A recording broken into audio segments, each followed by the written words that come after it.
বিএনপির স্থায়ী কমিটির সদস্য সালাউদ্দিন আহমদ বলেছেন, আসন্ন জাতীয় সংসদ নির্বাচনকে সামনে রেখে প্রতিটি আসনে একক প্রার্থী চূড়ান্ত করার কাজ করছে বিএনপি।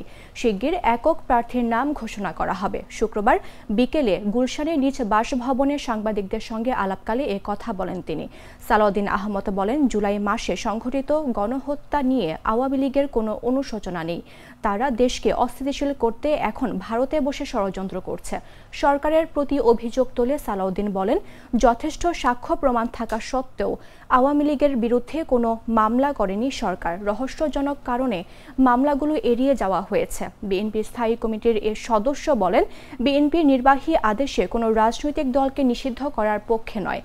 আমরা চাই বিচারিক প্রক্রিয়ায় মধ্য দিয়ে আওয়ামী লীগের ভাগ্য নির্ধারণ হোক।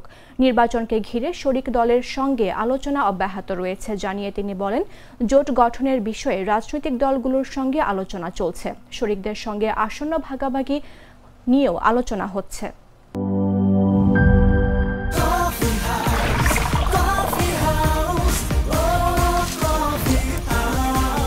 কফি হাউস, প্রতি চুমুকে আড্ডা জমে।